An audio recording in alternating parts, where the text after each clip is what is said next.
Mamlakatimizda keksalar, boquvchisini yo'qotgan hamda mehnatga layoqatsiz fuqarolarni ijtimoiy qo'llab-quvvatlash, ularga munosib hayot sharoitini ta'minlash davlat siyosatida ustuvor yo'nalishlardan biri sanaladi.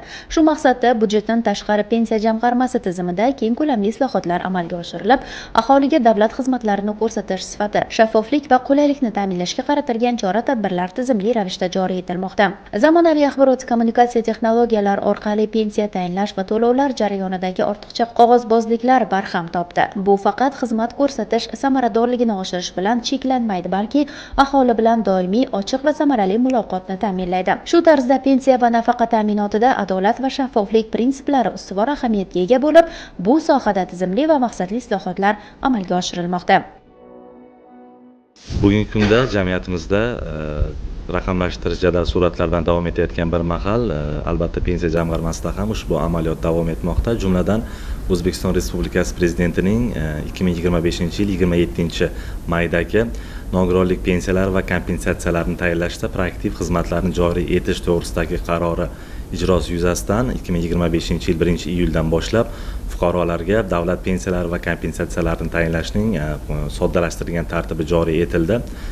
Va albatta bunda ham o'sha fuqarolarimizga qulaylik yaratish maqsadida proaktiv xizmati joriy etilgan. Shuningdek, 2025-yil 1-oktyabrdan boshlab davlat pensiya ta'minotiga oid hamda Xalq banki tomonidan pensiyalarning naqd pulda tayinlanadigan shakli ham fuqarolarning shaxsini tasdiqlash maqsadida Face ID tizimi orqali identifikatsiya jarayoni amalga oshiriladi hamda pensiya jamg'armasi bilan birgalikda Xalq banki orqali naqd shaklda pensiyalar tarqatilmoqda.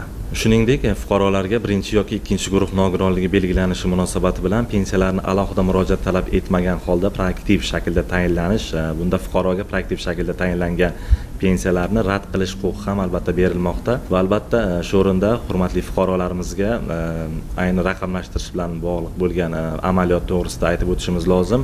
Ya'niki o'sha O'zbekiston Respublikasining fuqarolarning davlat pensiya ta'minoti to'g'risidagi qonunning 7-moddasiga binoan yoshga doir pensiyalar tayinlashda aynan fuqarolarimiz 55 yoshga ayollarimiz, 60 yoshga erkaklarimiz to'lishi munosabati bilan ularga proaktiv shaklda pensiyalar tayinlanadi. Aynan ana shu amaliyotda fuqarolarimizning ham albatta o'rinlari, har bir fuqaro bugungi kunda o'zining mehnat faoliyatini elektronlashtirishi, ya'ni raqamlashtirishi talab etiladi va ana shu asosga ko'ra pensiya jamg'armasining vazirlik hamda idoralar bilan birgalikda integratsiyalashgan axborot bazasida aynan fuqarolarimizning mehnat faoliyati tasdiqlanganligi yuzasidan pensiyalar tayinlanadi. Shunga ko'ra ishlayotgan fuqarolarimiz o'sha tashkilotlarning kadrlar bo'limiga murojaat qilgan holda o'zlari mehnat faoliyatlarini raqamlashtirishlarini so'rab qolamiz. Shuningdek, ishlamayotgan fuqarolarimizdan esa albatta kambag'allikni qisqartirish hamda bandlikka ko'maklashish mahalliy bo'limlariga murojaat qilgan holda o'zlarining mehnat faoliyatlarini, mehnat daftarchalaridagi o'sha mehnat davrlarini raqamlashtirishlarini so'rab qolgan bo'lardik va shu o'rinda aytib o'tish lozim, ushbu amaliyot aynan yuqorida ta'kidlab o'tilgan bo'limlarda mutlaqo bepul amalga oshiriladi. Bugungi kunda Navoiy viloyatida jami 142.823 nafar pensiya oluvchi fuqarolarimiz ro'yxatda turishadi. Aynan shu raqamlardan yoshga doir pensiyalar 107.618 nafarni tashkil etsa, nogironlik pensiyasini oluvchi fuqarolarimiz 26.367 nafarni tashkil qilmoqda. Shuningdek, boquvchisini yo'qotganlik pensiyasini oluvchi fuqarolarimiz bugungi kun holatiga ko'ra 8.838 nafarni tashkil etadi va ushbu fuqarolarimizga pensiyalar jamg'armasi tomonidan har oyda to'lov qaydnomasiga kiritilgan holda tegishli tartibda to'lanib kelinmoqda. Nogironligi tasdiqlangan fuqarolar uchun pensiya tayinlash jarayoni avtomatik tarzda amalga oshiriladi. Bu esa aholi uchun katta qulaylik yaratib, ortiqcha vaqt va xarajatni tejash imkonini bermoqda. Shu maqsadda 2025-yil 1-oktyabrdan boshlab mamlakatimizda pensiya ta'minoti tizimida yana bir muhim yangilik. Xalq banki orqali pensiyalarni naqd pul shaklida to'lash jarayonida identifikatsiya tizimini joriy etish amaliyoti boshlandi. Endi bank xodimlari har bir mahallaga chiqib, naqd pul shaklida pensiya oluvchi fuqarolarni Tizim orqali shaxsni tasdiqlab, to'lovlarni to'g'ridan-to'g'ri joyida amalga oshirmoqda. Bu innovatsion amaliyot fuqarolar uchun navbatda turish va ortiqcha vaqt sarflash holatlarini sezilarli darajada kamaytirib, qulay va xavfsiz muhit yaratadi. O'zbekiston Respublikasi Iqtisodiyot va moliya vazirligi huzuridagi byudjetdan tashqari pensiya jamg'armasining ijro etuvchi apparatining 2025-yil 27-oktyabrdagi 38-sonli buyrug'iga asosan joriy yilning 1-noyabridan 30-noyabrgacha pensiya jamg'armasi tizimida korrupsiyaga qarshi kurash oyligi deb e'lon qilindi.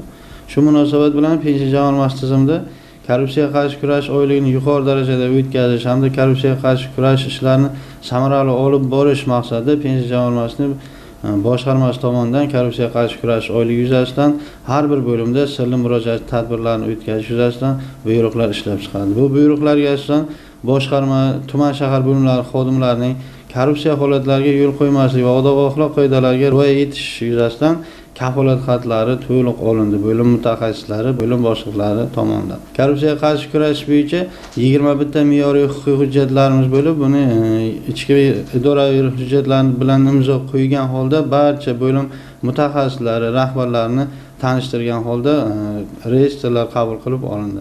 Boshqarma boshlig'i tomonidan tuman shahar bo'limlariga tashrif buyurgan holda tizimda faoliyat yuritayotgan har bir xodimni yakka tartibda suhbat jarayoni o'tkazilib, korrupsiya oqibatlari to'g'risida to'liq tushuntirish ishlari olib borildi. Nima ishlar qilish kerakliklari bo'yicha boshqarma boshlig'i tomonidan to'liq ishlar qamrab olindi.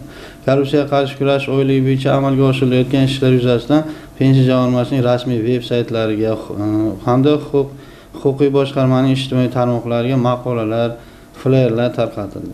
Pensiya jamg'armasining hududiy boshqarma va tuman shahar rahbarlari korrupsiya holatlarini o'z vaqtida aniqlaganliklari va korrupsiyaga oid huquqbuzarliklarni sodir etish holatlariga yo'l qo'yganliklari yuzasidan shaxsan javobgarliklari bildirib o'tildi. Identifikatsiya tizimining joriy etilishi firibgarlik holatlarining oldini olish, manzilli to'lovlarni kafolatli amalga oshirish hamda pensiya ta'minotida shaffoflikni yanada kuchaytirishda muhim ahamiyatga ega bo'ldi. Shuningdek, joriy etilgan avtomatik va raqamli xizmatlar orqali pensiya jamg'armasi xodimlar aholi bilan uzluksiz muloqotda bo'lib, ularning talab va takliflarini doimiy ravishda hisobga oladi. Bu esa ijtimoiy himoyaning zamonaviy standartlari darajasida samarali amalga oshirilishiga xizmat qilmoqda. Qolaversa, pensiya jamg'armasi tizimida shaffoflik va samaradorlikni oshirishga qaratilgan barcha chora-tadbirlar aholiga yagona va integratsiyalangan xizmatlar tizimini taqdim etishga xizmat qilmoqda. Buning natijasida nafaqat pensionerlar, balki butun jamiyat uchun ijtimoiy adolat va barqarorlik ta'minlanmoqda. Mana biz Chinor mahallamizda mana nuroniylarga nisbatan qaratilgan imkoniyatlar hammasi mavjud. Xalqimiz shunday mamnunki, mana qaysi vaqtga pensiya keladigan bo'lsa, kelib shukronalik bilan o'tirib, maza qilib pensiyani olib, kimga narx, kimga plastik, kimga yoki boshqa yo'nalishlar yoki uyga borish iloji bo'lsa, uni ham imkoniyatni yo'lga qo'yganmiz. Biz undan juda mamnunmiz. Nuroniylarimiz ham undan mamnun. Chunki qarabsizki, avval misol uchun shunday sharoitlar bor edi, biz plastikni naqd pul qila olmasdan qancha sarsongarchilik bo'laydi. Mana hozir hamma narsa muhayyo. Xalqimiz undan juda mamnun. Yotoqdagi bemorlarga keladigan bo'lsak, uyma-uy borib, pullarni yetib berib, ularni holidan xabar olib, hamma shart-sharoitlarni qo'yganmiz. Mana hozir menda misol uchun agar 17 ta yotoqdagilarim bor. Ularni hozir uyma-uy borib, uydagilarning holidan xabar olib, pensiyani yetib berib keldim. Har oyda 10-12sida bizlar o'sha narsalarni hammasini joyiga qo'yganmiz. Bu hammasi xalqimizga bo'lgan shukronalik, mehr-muruvvat, insoniylik, xalqi eliga bo'lgan bu shukronalik deb bilaman. Hozirgi kunda pensiya jamg'armasining faoliyati asosan pensiya tayinlash va to'lovlar jarayonini to'liq avtomatlashtirish, murojaatlarni kamaytirish hamda fuqarolarga tezkor va sifatli shaxsiy xizmat ko'rsatishga qaratilgan. Bu jarayon elektron platformalar orqali amalga oshirilib, aholi uchun qulaylik va vaqt tejamini ta'minlaydi. Shuningdek, zamonaviy identifikatsiya va xavfsizlik xizmatlari orqali to'lovlar ishonchli himoya qilinadi. Firibgarlik va noqonuniy harakatlar oldi olinadi. Aholi bilan muntazam muloqot va ularning fikr-mulohazalarini hisobga olish orqali ijtimoiy xizmatlar doimiy ravishda takomillashtiriladi. Aholi ehtiyojlariga mos xizmatlar yaratiladi. Shu tarzda raqamli texnologiyalar va innovatsion yechimlar orqali jamg'arma faoliyatining ochiqligi va samaradorligi yanada oshirilib, fuqarolar uchun qulay va tezkor xizmat ko'rsatish tizimini yo'lga qo'yish ta'minlanadi. Keksalar va nogiron fuqarolarni qo'llab-quvvatlashda amalga oshirilayotgan islohotlar nafaqat ijtimoiy ahamiyatga ega, balki innovatsion yondashuv va zamonaviy texnologiyalar orqali yanada samarali va shaffof qilib tashkil etilmoqda. 2025-yil 1-noyabr holatiga Navoiy shahar byudjetidan tashqari pensiya jamg'armasida jami pensiya oluvchilar 21460 nafarni tashkil etib, shundan 17076 nafari yoshga doir pensiya oluvchilar bo'lib, 3147 nafari nogironlik pensiyasi oluvchilar, 1240 nafari boquvchisini yo'qotganlik pensiya oluvchilarini tashkil qiladi.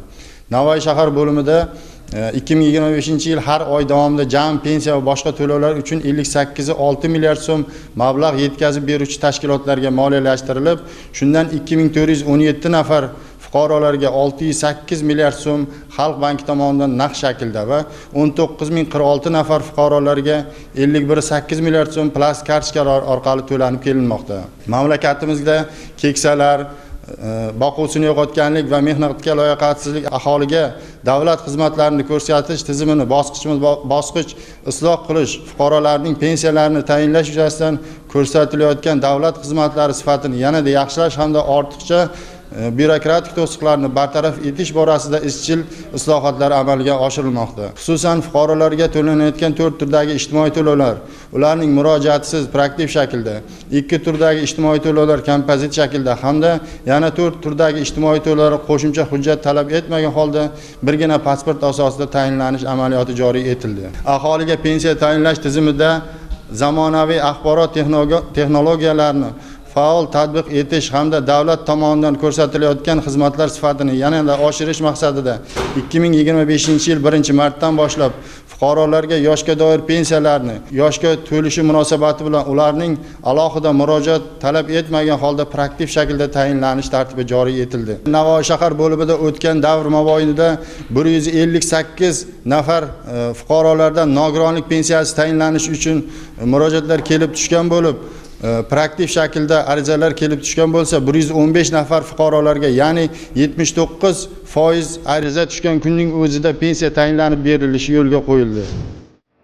Ushbu islohotlar nafaqat pensiya ta'minoti tizimini zamonaviylashtirish, balki aholining hayot sifati va farovonligini oshirishga qaratilgan keng ko'lamli ishlarni qamrab olmoqda.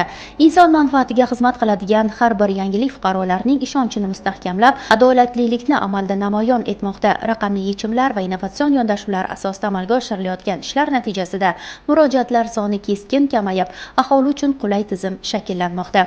Natijada jamiyatda insoniylik, mehr-shafqat va birdamlik muhiti mustahkamlanib, har bir fuqaro o'zini qadrlangan va e'tiborda ekanini his etmoqda.